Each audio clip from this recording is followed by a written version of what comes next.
A day before mga kababayan, ng third zona ng ating Pangulong Bongbong Marcos, nagpalabas ng official statement po yung spiritual advisor, yung isa pang spiritual advisor at dati niyang opisyal, mga kababayan, executive cabinet secretary ni Maudigs, yung dating pari po na nagrebelde, si Jun Ibasco, para i-intensify po yung kanilang mga black propaganda sa ating Pangulong Bongbong. Siyempre, para siraan yung ating administrasyon. Yan o. Kasi yung isang spiritual advisor po ni Digong, si Pacquiao, pugante na po. Wanted ng batas, pugante. Yung isa pa niya na spiritual advisor at political advisor na rin po, dating rebelde pero pari siya. So nakita na ninyo kung bakit masasama ang laging lumalabas sa kanilang mga bibig. Doon pa lang po sa mga spiritual advisors niya, political and spiritual advisor, dati nang may problema, pari, nagrebelde. Si Jun Ibasco po, dating pari siya, nagrebelde. Kaya yung mga pinagsasabi niya, sablay. Unang-una po, yung pagrebelde mga kababayan, dati nang bawal sa salita ng Diyos. Mamaya ibigay ko po sa inyo kung ano yung mga itinuturo ng Bible tungkol sa rebellion para pangaralan natin itong pari.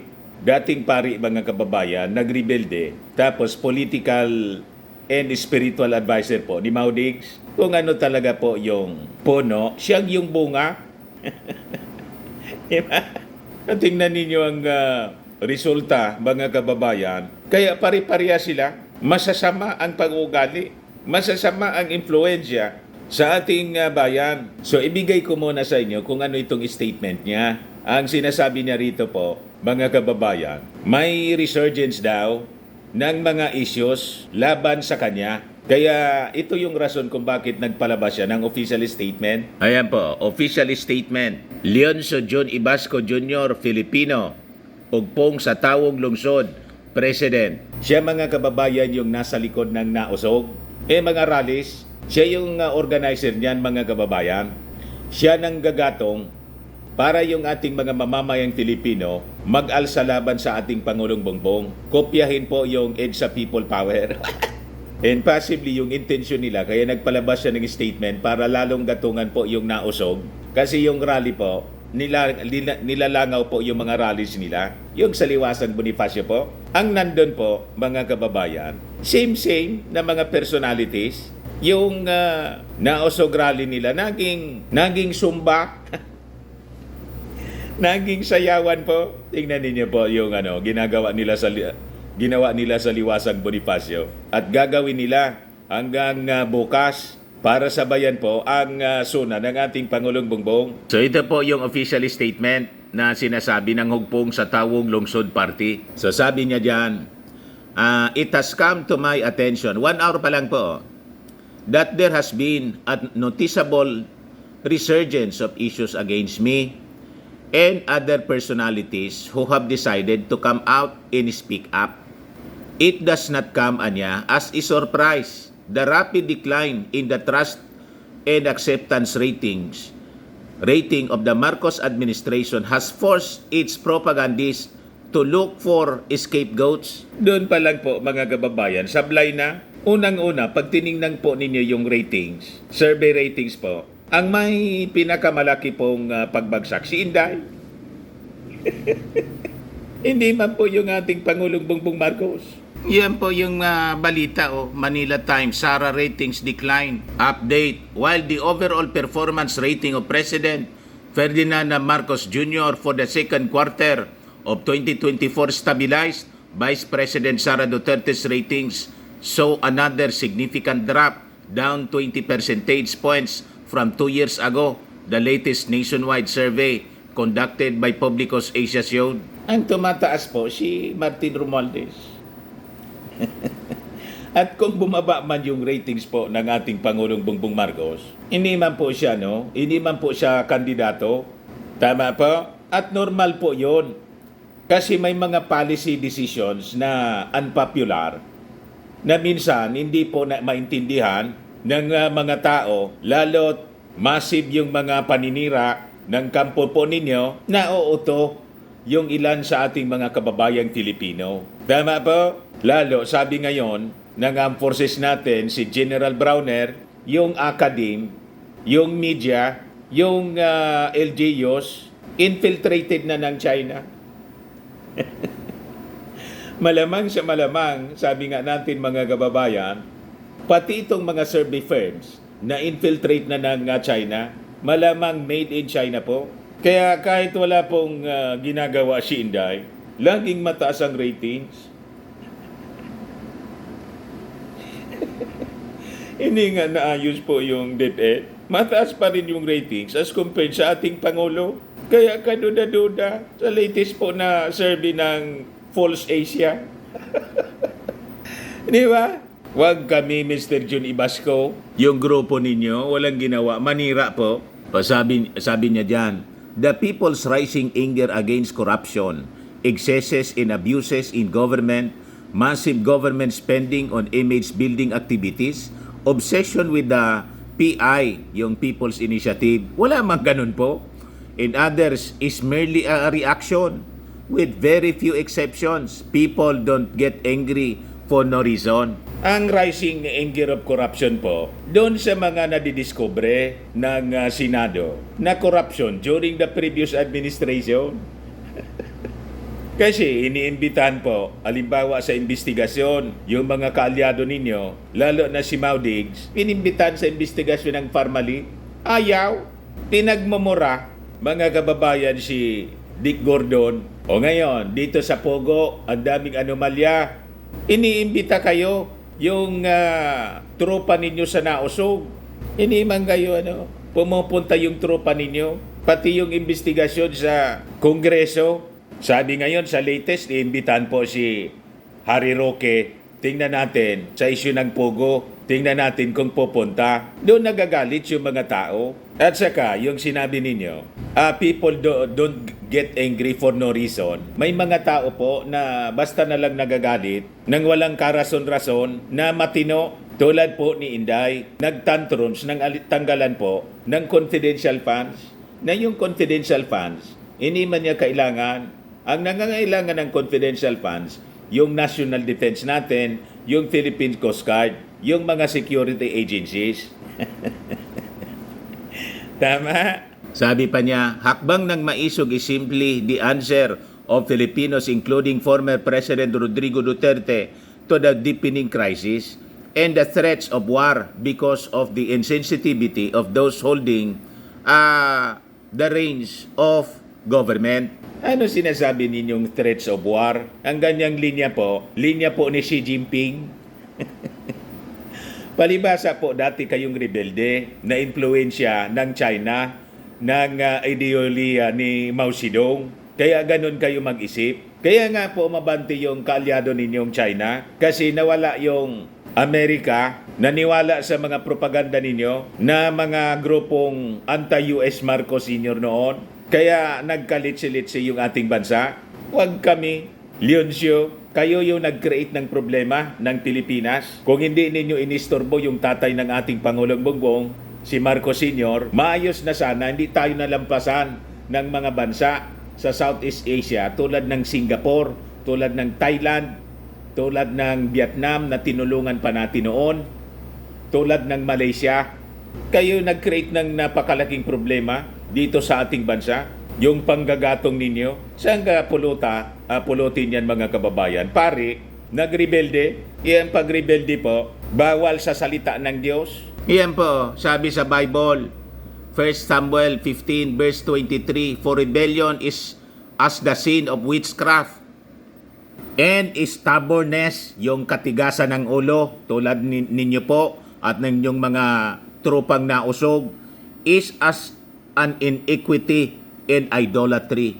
Because you have rejected the word of the Lord, He also has rejected you from being king. Di ba malinaw? Ang tinuturo po ninyo, rebellion, ang ginagatungan na naman ninyo, yung mga mamamayang Filipino na magrebel against duly constituted authorities. Ang ibinoto po ng ating Pangulo, ng mga mamamayang Filipino, ang ating Pangulong Bongbong, si Inday po, binoto Vice Presidente. Ang term of office ng Presidente, Vice Presidente hanggang 2028. Tapos yung nauso gusto, iluklok si Inday. Tama ba yon? Yan ang gusto ninyong mangyari? Proverbs, sabi ni King Solomon, chapter 7 verse 11. 17 pala, ito yung maganda. An evil man seeks only rebellion. Therefore, a cruel messenger will be sent against him. So, malinaw ang description sa inyo. Ang rebellion daw, gawain ng evil man. Iyan an evil man seeks only rebellion.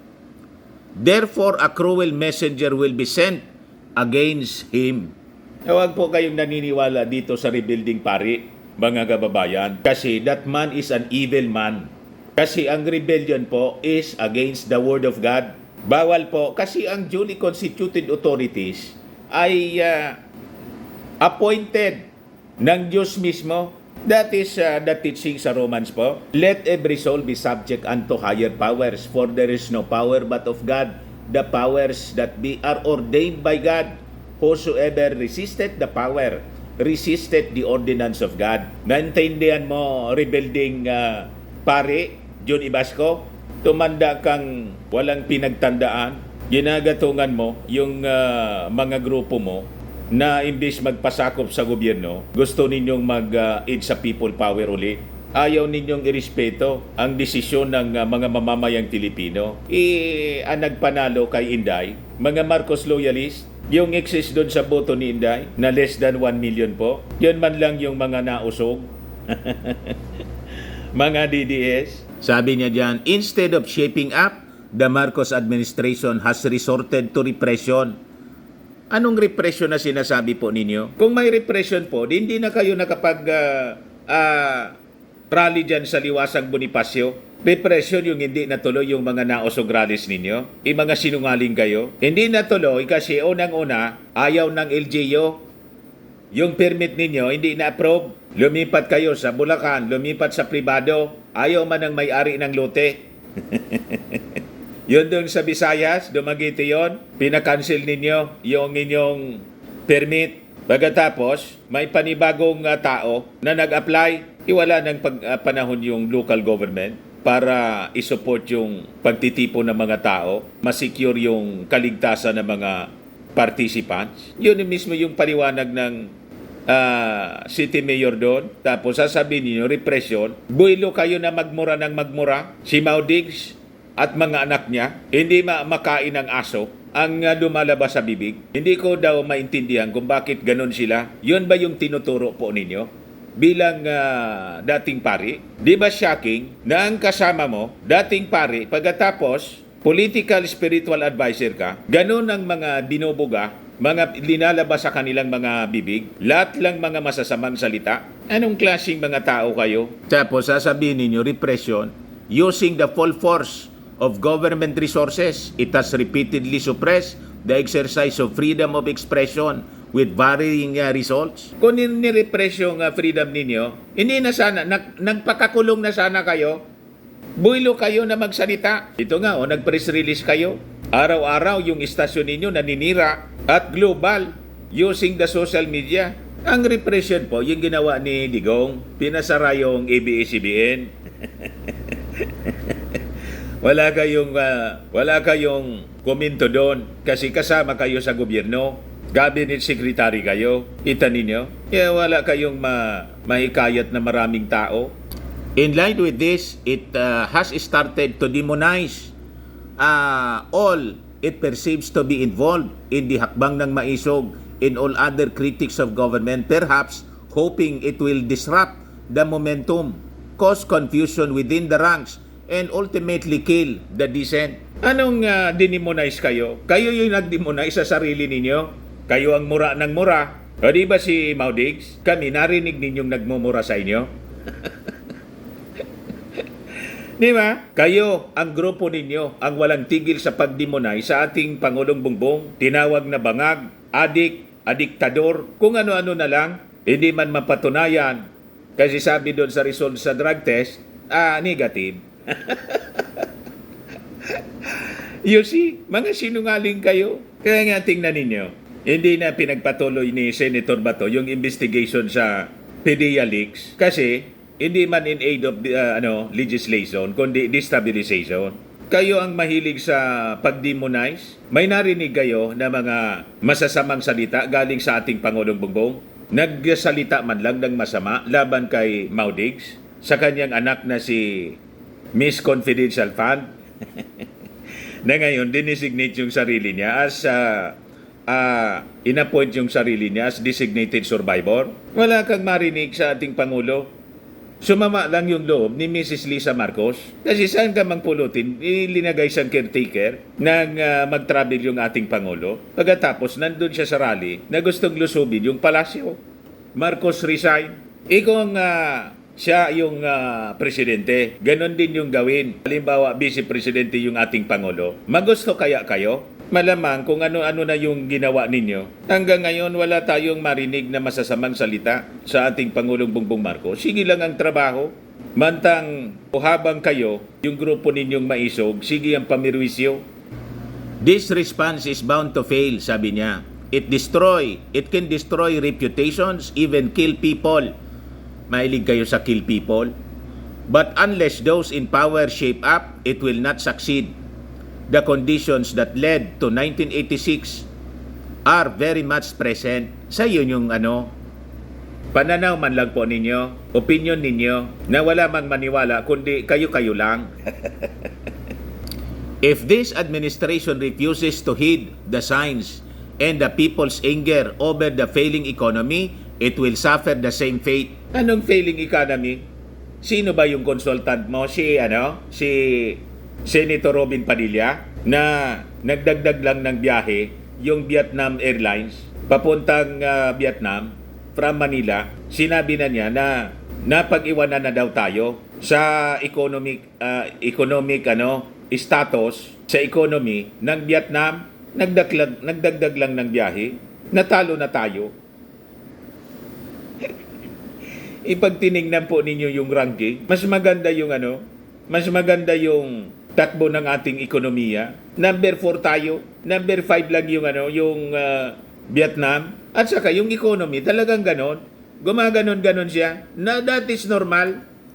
Yan kasi, hindi man kayo economist, makinig tayo sa mga economist, hindi sa mga tulad ninyo na dating rebelde at tulad ni Robin Padilla na criminologist at artista. Wala man pagkaintindi sa economy. Tama? Si Joey Sarte Salceda nga, ang ganda ng sinasabi. Iyan ang paniwalaan natin kasi si Joey Salceda, congressman, economist siya, nire-respeto as economist.